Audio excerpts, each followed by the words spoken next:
우리 중고등부 친구들 한 주간 잘 보내고 있어요? 날씨 더운데 학교 가서 에어컨 바람 너무 빵빵 쐬고 마스크 쓰고 수업 듣냐고 너무 고생이 많죠? 우리 빨리 코로나가 지나가도록 함께 기도하도록 할게요. 자, 오늘은 바울의 3차 선교 여행 중에 지난주에 어디에서 고린도 교회에서 문제가 생겼다 그랬어요. 그래서 고린도께서 3명 왔었죠. 우리 16장의 뒤에 보니까 3명이 있었어요. 누구였죠? 아는 사람. 오늘 고린도전서 성경책 펴놓고 우리가 공부할 거거든요. 그러니까 혹시 안 갖고 온 친구들 있으면 지금 멈춰놓고 고린도전서 한번 가지고 와보세요. 자, 고린도전서 16장 17절에 보니까 스데바나, 부두나도, 아가이고가 고린도에서 왔었다 그랬어요. 그래서 이 사람들이 왔는데 왜 왔어요? 문제가 생겼다고 했어요. 오늘 어떤 문제가 있는지 고린도 전서를 통해서 함께 나눠보도록 하겠습니다. 그래서 오늘은 제목이 고린도전서 공부하기예요. 아직 바울의 3차 선교여행 중이에요. 장소는 어디일까요? 에베소. 우리 문제 계속 나와죠. 1차는 갈라디아서, 2차는 빌립보서, 데살로니가, 고린도, 3차는 에베소예요. 에베소. 지금 에베소 엄청 많이 하고 있는 거 기억하시죠? 자, 그래서 왔어요. 지금 어디에? 에베소. 어디서 출발해서? 수리아 안디옥 교회에서 출발해서 어디까지 왔다? 어디까지 왔어요? 응? 어디까지? 어디까지긴 에베소 왔다니까. 에베소. 어디까지 왔다고요? 에베소 왔어요. 에베소. 에베소에 와서 복음을 열심히 전하고 있었는데 지금 무슨 문제가 생긴 거예요? 네, 문제가 생겼어요. 무슨 문제? 고린도 교회에 문제가 생겼다는 거예요. 자, 지금 그럼 여기서 한번 우리 짚어볼 거. 그러면 퀴즈. 지금 편지는 몇 권의 편지가 성경 스토리로 몇 개가 지금 연결돼 있을까요? 지금 고린도 교회에서 쓴 편지, 데살로니가 전후서, 갈라디아서, 그리고 지금 여기에서 뭐가 발생하는 걸까요? 바로 뭐? 뭐긴 고린도 전서죠. 여기서 고린도 전서걸 여기서 써서 보내는 편지, 그게 바로 고린도 전서가 됐다 그랬어요. 그럼 우리가 오늘 이제 고린도 전서를 통해 고린도 교회에 어떤 문제가 있었는지에 대해서 우리가 살펴보도록 할게요. 자, 고린도 교회 문제 첫 번째가 뭐냐면 바울 편, 아볼로 편, 게바 편이 있었다는 거예요. 이게 뭐냐면 분쟁인 거예요. 이건 뭐냐면 나는 바울한테 세례받았거든. 난 그러니까 바울파야. 또 아니야, 나는 게바파야. 이 게바는 누구냐 하면 예수님의 수제자였던 베드로의 이름이 게바예요.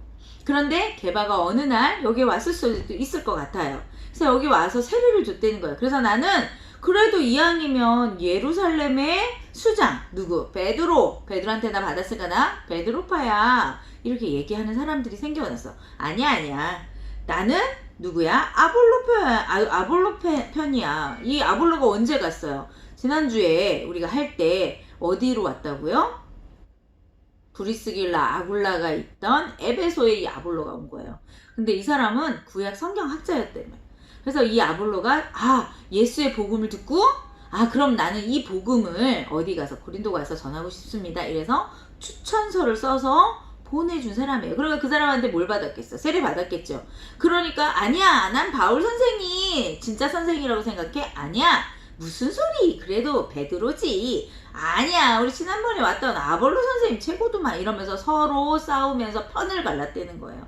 이런 문제가 어디에 있었어요? 고린도 교회에 있었어요. 그래서 우리 친구들 성경책을 보면 1장에 이렇게 얘기해요. 1장 우리 다 같이 폈으면 1장 12절 보세요. 내가 이것을 말하거니와 너희가 각각 이르되 나는 바울에게, 나는 아볼로에게, 나는 게바에게, 나는 그리스도에게 속한 자라 한다는 것이니, 이러면서 뭐 했대요? 분쟁이 생겼다는 거예요. 여러분, 우리는 다 누구 파예요? 우리 누구 파야 돼? 쪽파 대파? 아니, 우리는 모두가, 이들이 전한 사람이 누구예요? 바울도, 베드로도, 또 아볼로도 누구의 복음을 전한 거예요? 예수 그리스도의 복음을 전한 거거든요. 그런데 이들은 자꾸만 편을 나누고 싶다는 거예요. 여러분, 우리 친구들도 왜 끼리끼리 논다 이런 얘기 있잖아요. 교회 안에서는 이런 편을 나누면 안 된다는 거예요. 그러면서 뭐라고 얘기하냐? 17절, 1장 17절에 보면 그리스도께서 나를 보내심은 세례를 베풀게 하려 하심이 아니고 오직 복음을 전하게 하려 하심이로되 말의 지혜로 하지 아니함은 그리스도의 십자가가 헛되지 않게 함이라. 이러면서 18절에 십자가의 도가 멸망하는 자들에게는 미련한 것이되 구원을 받은 우리에게는 하나님의 능력이다. 이러면서 우리는 우리의 위에 죽으신 예수 그리스도를 믿는 것, 그래서 그 믿음으로 하나가 되라고 바울은 얘기해주고 있는 거예요. 그러면서 2장에 갔더니 제목이 뭐냐면 십자가에 못 박히신 그리스도. 다시 얘기하면 3절에 2장 3절에 내가 너희 가운데 거할 때 약하고 두려워하고 심히 떨었던 것을 너희가 알지. 그래서 나는 그때도 성령을 통해서 복음을 전했어. 16절에는 누가 주의 마음을 알아 주를 가르치겠느냐. 그러나 우리가 그리스도의 마음을 가졌다. 그래서 나는 너희들에게 복음을 열심히 전할 때 무슨 마음으로 전했냐면 그리스도의 마음을 가지고 니네들에게 뭐 했더니 복음을 전했다는 거예요. 그러면서 우리는 하나님의 동역자라고 얘기해요. 그러면서 이렇게 얘기해. 6절에 3장 6절에 나는 심었어. 아볼로는 거기에다 물을 주었어. 오직 하나님이 자라게 하셨어요. 여러분 뭐가 제일 중요한 것 같아요? 7절에 그런즉 심은이나 물주는 이는 아무것도 아닌데 오직 자라게 하시는 이는 하나님뿐이라는 거야. 너희가 믿음으로 자랄 수 있도록 한 거는 오직 누구라는 거야? 하나님 한 분뿐이라는 거예요. 그러면서 8절에 심은이와 물주는 이는 한 가지나 각각 자기의 일대로 자기의 상을 받을 것이니까 너희는 모두 누구 파가 되어야 된다? 너희를 위해 십자가를 지신 예수 파로 너희가 하나가 되어야 된다는 말씀을 하면서 4장에 가서 그리스도의 일꾼은 어떻게 해야 되는지에 대한 말씀이 기록되어 있는 거예요. 우리 친구들 그리스도의 일꾼은 어떻게 해야 돼요? 4장 1절 2절만 한번 볼게요. 사람이 마땅히 우리를 그리스도의 일꾼이와 하나님의 비밀을 맡은 자로 여길지어다. 그리고 맡은 자들에게 구할 것은 충성이다. 그래서 우리는 너희에게 있을 때 뭐 했다는 거예요? 충성했을 뿐이다. 그러므로 너희도 그리스도 앞에서 뭐 해야 된다고? 충성해야 된다는 말씀을 해주고 계시는 거예요. 그러면서 또 하나가 그 고린도 교회에 있었던 두 번째 문제는 뭐냐면 바로 음행의 문제가 있었어요. 무슨 문제? 음행의 문제. 교회 안에 음행의 문제가 있었는데 5장이에요. 5장 1절 그 후반주에 보면 누가 너희 아버지의 아내를 취하였다 하는 얘기를 들었다는 거예요. 우리 친구들 생각해보세요. 누가 그 아버지의 아내면 누구예요? 응? 누구예요? 엄마잖아요. 엄마, 아버지의 아내니까. 그런데 지금 이 시대에도 여러 명의 아내를 둘 수 있는 4명의 아내까지 둘 수 있었어요. 그렇기 때문에 이들에게 자기의 엄마는 아닐 수 있어. 그렇지만 아버지랑 함께 사는 아내였다는 거예요. 근데 그 사람과 뭐 했다는 거예요? 음행을 저질렀대요. 이거 어디에서 나오는 거예요? 우리 구약할 때 레위기 18장에 나와 있었어요. 이게 뭐예요? 근친상간이라 그랬잖아. 그래서 하나님이 이것들 때문에 내가 가나안 7족속을 뭐 했다고요? 심판했었다고 얘기했던 그 음행이 지금 어디에도 있었다는 거예요? 고린도 교회 안에 그런 음행이 일어났다는 거예요. 그런 음행이 일어났을 때 어떻게 해야 될까요? 12절에 이렇게 얘기해요. 5장 12절 보세요. 밖에 있는 사람들을 판단하는 것이야 내가 무슨 상관이 있으려. 다시 얘기하면 밖에서 그런 일들이 일어나는 건 우리가 판단할 필요가 없는데 교회 안에 있는 사람들이야 너희가 판단하지 아니하느냐? 이러는 거예요. 다시 얘기하면 잘못됐으니 그들을 어떻게 하려는 거예요? 13절에 밖에 있는 사람들은 하나님이 심판하시려니와 이 악한 사람은 너희 중에서 뭐 하래요? 쫓으라고 말씀하시는 거예요. 여러분 우리 사회에 지금 계속 미투 운동이 일어나고 있고 음행이나 성폭행이라든지 또는 그 외에 다른 어떤 이런 추잡한 정말로 입에 담기 부끄러운 일들 성적인 타락에 의해서 나타나는 그런 일들이 이 사회에 너무 많이 일어나고 있다는 거예요. 근데 그건 누가 심판하신대? 하나님이 하신대. 그런데 교회 안에서 일어나는 일들은 너희가 그 사람들을 내쫓으라고 얘기하고 있다는 거예요. 우리 친구들 정신 바짝 차려야 돼. 우리는 성적인 관계는 성경에서 뭐라고 얘기해요? 부부관계는 누구만 할 수 있어? 부부만 할 수 있는 거예요. 연애하고 사랑하는 감정은 그래 나눌 수 있어요. 그러나 육체적으로 하나가 되어지는 성적인 그런 관계는 반드시 결혼을 한 부부만이 가질 수 있다고 성경은 얘기해요. 에이 전사님 세상이 변했어요. 아니에요. 세상은 변하지만 진리는 절대로 변하지 않는 거예요. 우리 친구들 정확하게 생각해야 돼. 내가 성인이니까 성관계 해도 되겠지? 삐 아니에요. 뭐 해야 할 수 있는 거예요? 결혼해야만 할 수 있는 게 성경에서 우리에게 가르쳐주는 진리라는 사실 여기서 꼭 기억하고 지나갑시다.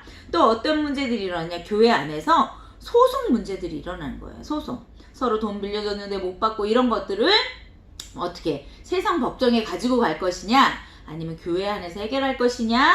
라고 하는 문제에 대해서 6장에 말씀하고 계세요. 그럴 때 어떻게 해요? 6장 6절에 보세요. 형제가 형제와 더불어 고발할 뿐더러 믿지 아니하는 자들 앞에서는 하지 마라. 다시 얘기하면 교회에서 일어난 일은 교회에서 해결해야지 밖에까지 가지고 나가서 창피 당하지 말아라 라고 바울은 권면하고 있다는 거예요. 자, 그 다음에 세 번째, 그 다음에 7장부터 15장에는 크고 작은 얘기들이 계속해서 나와요. 7장에 보면 결혼에 대해서 얘기하는 거예요. 결혼을 해야 돼요? 말아야 돼요? 또 결혼했다가 이혼하고 돌아왔는데 또 결혼해요? 말아야 돼요? 이런 문제들에서 바울은 성경에서 어떻게 얘기하는지에 대해서 잘 정리해놨어요. 우리 친구들 시간 날 때 7장 꼭 읽어보세요. 그 다음에 8장에는 우상의 바친 제물에 대한 얘기가 나와요. 먹어야 돼요? 말아야 돼요? 이거예요. 다시 얘기하면 이 고린도 지역에는 엄청나게 많은 신전들이 있어요. 거기서 날마다 제사 지내요. 거기 있는 사람들이 다 먹을 수 없어요. 그러니 그것이 어디로 흘러들어와? 시장으로. 그럼 사람들이 거기 제물로 들고 온 이 고기들은 훨씬 쌌다 그래요. 그럼 가난한 사람들은 당연히 좋은 고기인데 싸면 이거 사고 싶잖아. 그러니까 문제가 생긴 거예요. 아, 우상에게 드린 건데 먹어야 돼요? 말아야 돼요? 이렇게 얘기하는 거야. 바울은 뭐라고 했을까요? 네, 바울은 하나님이 그걸 깨끗하게 하셨으면 우리가 기도하고 먹으면 은혜로 먹으면 관계없대요. 그런데 그것 때문에 초신자가 볼 때 어머 바울 선생님은 어떻게 우상에게 제물 드린 거를 먹지? 아이 저건 아니지 이러면서 나는 이제 교회 다시는 안 가 이렇게 시험이 든다면 다시는 그 고기를 먹지 않겠다고 얘기할 수 있는 그런 부분들이 8장에 나와 있어요. 그 다음에 9장에는 사도의 권리. 사도는 성전에서 일하기 때문에 성전에서 나오는 것을 가지고 먹을 수 있는 권한이 있다. 그렇지만 나는 뭐 했다? 너희를 위해 자비랑했던 거 기억하지? 하면서 말씀해 주시고요. 10장에는 우상 숭배 이를 피하라고 권면해요. 왜냐하면 그 고린도 쪽에는 아직도 엄청난 우상들이 너무너무 많이 있거든요. 그렇기 때문에 사람들은 그 우상 앞에 절하는 것이 평생 해왔던 일이에요. 그런데 예수 믿으면서 한 번에 확 끊기가 너무 어려운 거예요. 그래서 그들 중에는 아직도 우상도 믿고 교회도 다니고 이런 사람도 있었다는 거예요. 그렇지만 사도 바울은 우상 숭배하는 일을 피하라고 권면해 주시고 있어요. 그러면서 23절 위에 보니까 다 하나님의 영광을 위하여 하라 라고 명령하시는 거예요. 그리고 11장에는 여자 머리 쓰는 거, 그 다음에 성만찬 제정하는 거 이런 얘기를 하시면서 12장에 가면 또 하나 그곳에 성령의 역사가 일어나면서 생겨난 게 또 하나가 있는데 그게 뭐냐면 바로 은사라고 하는 거예요. 은사 이거는 뭐냐면 하나님이 그 사람에게 주신 달란트를 얘기해. 잘하는 거. 어떤 사람들은 방언하는 은사를 받을 수 있고 그 방언한 걸 통변할 수도 있고요. 그 외에도 병 고치는 은사, 봉사하는 은사, 예언하는 은사, 권면하는 은사 많은 수많은 그 사람에게 있는 가장 좋은 것들을 하나님 택해서 그 사람에게 주신 거거든요. 근데 사람들이 서로 뭐해? 내 은사가 최고 아니야? 이런 교만들이 그들 가운데 생겨난 거예요. 은사 중에 최고의 은사는 예언 아니야? 이렇게 막 서로 누구의 은사가 큰지에 대해서 문제가 생겼다는 거예요. 고린도 교회 안에. 그랬을 때 바울이 13장을 얘기해요. 얘들아 그래 은사 좋아. 그런데 그 은사는 다 하나야. 하나라는 거예요. 왜? 주신 분이 한 분이시잖아요. 그리고 그 각양각색 그 사람의 특색에 맞게 나누어진 거기 때문에 은사는 하나야. 근데 은사 중에 제일 큰 은사가 뭐니? 그게 바로 13장 사랑의 은사야 라고 얘기해요. 믿음, 소망, 사랑 그 중에 제일은 사랑이다 그 말씀이 여기 나오는 거예요. 그래서 사랑은 어떤 건지 아니? 사랑은 오래 참고 사랑은 온유하며 사랑을 4절 보세요. 시기하지 아니하며 사랑은 자랑하지 아니하며 교만하지 아니하며 물에 양치하지 아니하며 자기의 유익을 구하지 아니하며 이 말씀 뭐예요? 아담이 발견한 거예요. 뭘 통해? 선악과를 통해 너는 나 이거 발견했잖아요. 아 기억 안 나는구나. 괜찮아. 또 할 거거든. 우리 친구들 아담이요. 하나님한테 왕권을 위임받을 때 PhD 논문을 썼어요. 그게 바로 뭐냐면 하나님이 숨겨놨던 사회에서 어떻게 또 동물도 식물 하나님 만드신 그 자연을 어떻게 관계해야 되는가. 우리 누구 닮았다 해서 하나님 닮았으니까 하나님처럼 우리도 해야 된다 그랬잖아요. 그게 영광이라고 했거든요. 그렇기 때문에 서로 뭐 하려는 거야? 사랑. 지금 바울도 그 얘기를 하고 있는 거야. 우리는 서로 사랑하는 거야. 그게 가장 큰 은사. 교회 안에 가장 큰 은사 뭐예요? 사랑이라는 거예요.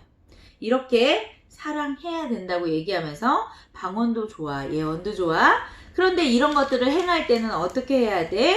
40절. 14장 40절에 이렇게 얘기해요. 모든 것은 품위 있게 하고 질서 있게 할지니라. 할 때 하고 하지 말아야 할 때 하지 말고 절제해야 될 때 절제하고 기도해야 할 때 기도하라는 거예요. 이렇게 서로가 서로를 모하면서 배려하면서 하나님이 주신 은사를 가지고 서로 모하라는 거예요. 섬기라.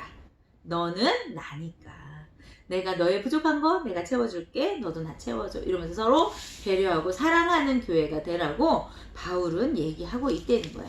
그러면서 16장으로 그러면서 또 하나 얘기하는 게 뭐냐면 15장에서 부활에 관한 얘기를 해요. 우리가 부활에 대해서 이 고린도 성도들도 엄청 궁금해했던 것 같아요. 우리 친구들 궁금하다면 15장을 열심히 한번 읽어보세요. 거기 몸의 부활에 대한 얘기, 우리가 어떻게 부활할 것인지, 누구 닮아? 예수님처럼 우리가 부활할 거라고 말씀하시거든요. 이런 부활에 대한 얘기들을 15장에 쭉 하고 계세요. 그러면서 51절에 보면 보라 내가 너희에게 비밀을 말하노니 우리가 다 잠잠할 것이 아니오 마지막 나팔 순식간에 호련히 변화되니. 이게 뭐야? 예수 그리스도의 강림 사건을 통해 우리가 변화되어지는 그 사건을 여기에 기록해 놨다는 거예요. 그날이 우리에게 속히 오게 될 줄로 믿습니다. 자, 우리 친구들 그러면서 16장에는 우리가 에베소 할 때 얘기했죠. 미리 나 여행 계획 다 세웠거든. 나 어떻게 할 거야? 성도들에게 헌금 걷어갖고 가면서 뭐 할 거야?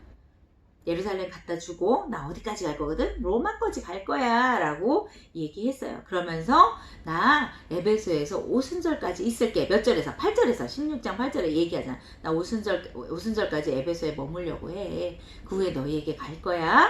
그러니까 너희가 뭐 하고 있어? 잘하고 있어. 내 편지 받고 교회를 잘 정립하길 바란다는 그런 내용의 편지를 써서 누구에게? 디도에게? 아니 디도가 아니고 누구에게? 다시 편지를 갖고 왔던 우리 17절 했던 스데바나와 부두나도와 아가이오에게 그 편지를 줘서 고린도전서를 줘서 보냈다는 거예요.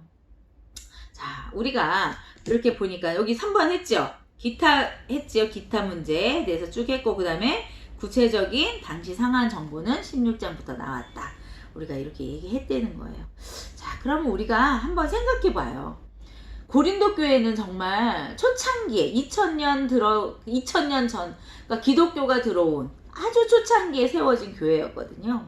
근데 그 교회 안에 있는 사람들은 구원받은 사람이었어요. 그러나 그들이 구원은 받았지만 그들의 삶이 온전하게 변화되기까지는 엄청난 시간이 걸린다는 거예요. 우리가 처음 예수 믿을 때보다 예수를 점점 믿어갈수록 우리의 삶이 변화되어지고 생각이 변화되어지고 우리 이 말이 변화되어지는 것처럼 고린도에도 그런 시간들이 필요했대요. 그런 변화되는 시기에 이런 문제들이 고린도 교회 안에 나타났다는 거예요. 그러면 이런 문제들 지금은 없나요? 아니에요. 지금도 여전히 그런 문제들은 뭐예요? 존재해요. 그런데 이 문제가 내가 고민하는 문제들이 여기에 이 고린도 전서에 답을 해주고 있다는 거예요. 우리 친구들이 혹시 전사님 저는요 이런 거는 정말 교회 다니면서 해결이 안 되는 것 같아요. 이런 게 있다면 개인톡으로 해주세요. 전사님도 모르는 문제면 성경에서 열심히 답을 찾아서 같이 나누도록 할게요. 자, 우리 친구들 고린도 교회에 있던 문제들 우리 SFC 안에는 없을까요? 있을 수 있어요. 그러면 우리는 그 해답은 어디에서 찾아야 될까? 문제가 생기면 해결 방안을 반드시 찾아야 되겠죠. 어디서 찾아야 될까요? 응? 우리 친구들 어디에서 찾아야 될 것 같아요? 당연히 어디에서? 성경에서 찾는 거예요. 어디에서 찾아요? 성경. 하나님의 백성은 어떻게 살아야 돼? 라고 우리가 알아들을 수 있도록 써준 이치. 우리의 인생에 관해 써주신 이치. 우리가 정체성이 뭔지, 우리의 사명이 뭔지, 우리는 어디에서부터 왔는지, 어떻게 살아야 되는지, 앞으로 우리는 어디로 갈 건지까지 써놓은 그치. 성경에 그 답이 있다는 거예요. 우리 친구들 이제 또 기말고사 다가오고 있죠? 네, 우리 친구들 어떻게 열심히 공부하죠? 왜? 맞추려고. 마찬가지예요. 우리 친구들 성경도 열심히 공부해야 돼요. 열심히 봐야 돼. 그러면 성경에서 얘기하는 진짜 진리가 무엇인지 깨달아 알 수 있는 날이 속히 올 겁니다. 한 주간 동안 전사님 마음에는 하루에 한 장씩 잠언을 한 장씩 읽었으면 참 좋겠어요. 아니면 잠언은 너무 길어요. 그래요? 그러면 시편 짧잖아. 시편을 하루에 한 장씩 읽었으면 참 좋겠어요. 그래서 그걸 보면서 정말로 하나님이 우리를 향하여 계획하신 것이 무엇인지, 내가 생각해야 되는 바른 생각이 무엇인지를 성경이 알려주실 거예요. 한 주간 동안 그렇게 살기를 바라며 우리 함께 기도합니다. 하나님 감사합니다. 고린도 교회에 있었던 많은 문제들에 대한 답을 바울이 써서 보내는 것처럼 우리 생활하는 가운데 학교 생활, 교회 생활, 친구들과의 관계, 가정에 있는 모든 것들, 그런 문제들이 있을 때 우리가 해답을 찾아야 됩니다. 그것은 성경인 줄로 압니다. 하나님 우리 친구들 성경에 대해서 깊이 있게 생각할 수 있도록 도와주시고 한 주간 동안 하루에 한 장씩이라도 말씀을 읽을 수 있는 친구들 되도록 도와주세요. 감사드립니다. 예수님의 이름으로 기도합니다. 아멘. 자, 우리 친구들 다음 주에는 무슨 일이 생길까? 또 다음 주에 보도록 하겠습니다. 바이.